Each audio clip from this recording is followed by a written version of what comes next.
All right, Wayne Allyn with the great Bill O'Reilly, the king of cable news. Always an honor and pleasure to have him on the show. Hey, Bill, how are you?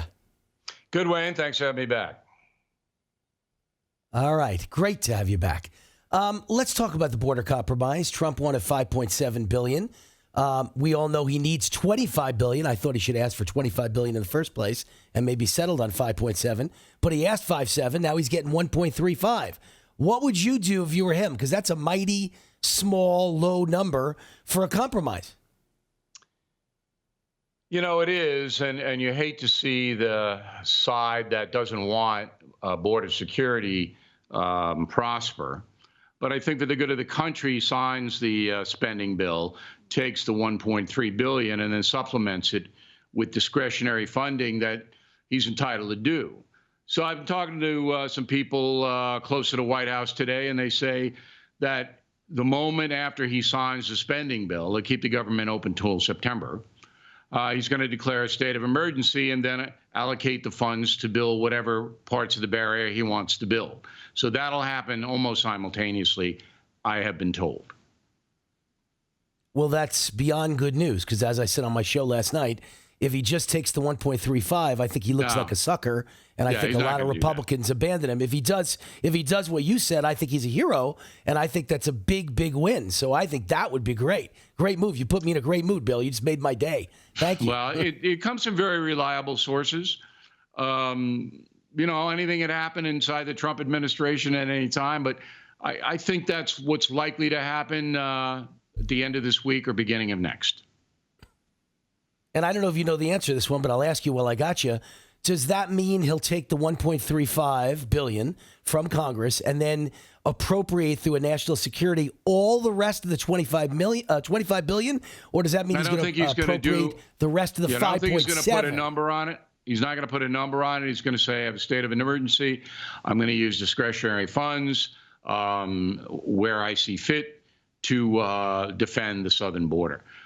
I haven't been told he's going to put any number on it at all. Okay. I'm assuming it probably means he'll grab the rest of the 5.7, but not deal with the whole $25 billion yet, but we'll see. How will this affect the 2020 election? I know it's still a long way off. We're all conjecturing. It's what the media does, but yet we have to. You know, where do you think Trump stands? I think the fact that he's at 52% or so in the last week at Rasmussen is certainly a great sign. He's at the all-time highest approval rating since he became president, even after the government shutdown and all the negative press and everything with the Russia collusion. Has to be a good sign for 220. So if he starts to get the wall money, should be in good shape, right? Yeah, but it is too early to prognosticate out because you don't know who he's going to be running against. You don't know whether anything else is going to surface, a la Robert Mueller, or I don't believe there's going to be anything serious come out of there. But, you know, there are a number of things swirling around that are undefined. If the election were held next month in March, I think Trump would be hard to beat unless it were Michelle Obama running against him, which is conceivable. I've been watching her pretty closely. And she likes all this attention. She liked having the bestseller. She liked being on the Grammys. And I'm starting to say, you know what? This isn't the person that she wanted us to think she was. She likes all this. She gets in, and I don't think Michelle Obama would ever campaign for it. She would be like the primaries would be, you know, Biden might get in, but there wouldn't be a clear front runner, and then Michelle Obama would be drafted.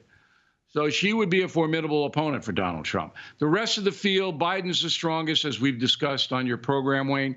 But I don't see any of the far left people beating Trump. That's so funny that you and I have this little thing going, Bill, where I start to think of a question. You've already answered it. I was going to ask you out of the blue, what do you think of Michelle Obama? I keep hearing her name, and I just wonder, being that they don't have any other candidate, she might be the one, sadly. I don't. By the way, what are her qualifications for president of the United States? I guess. Look, Donald Trump didn't have any qualifications other than being a builder and a television personality, and he got elected.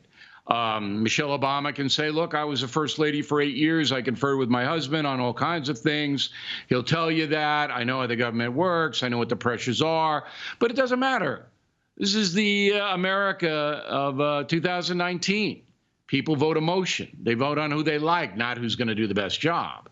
So if Michelle Obama gets in, that would be very strong for the Democrats.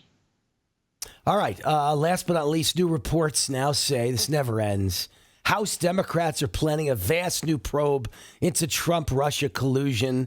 We all know as of yesterday, the Senate Intelligence Committee cleared Trump.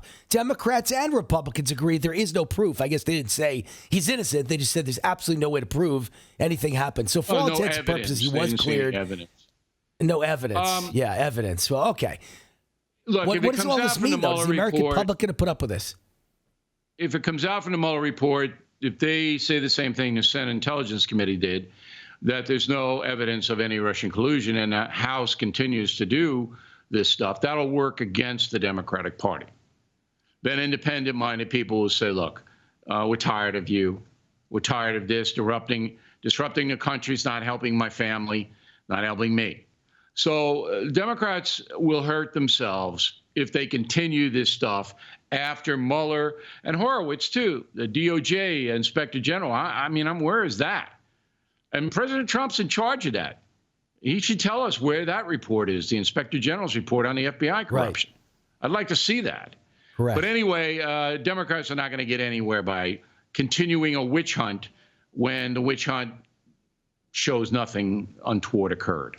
All right. We love his crystal ball. Good stuff. I've yet to find anything I substantially disagree with. Bill O'Reilly's a brilliant guy and a brilliant crystal ball. We like it. Bill, great to have you on, as always. And thank you, Wayne. Always appreciate sharing your wisdom with me.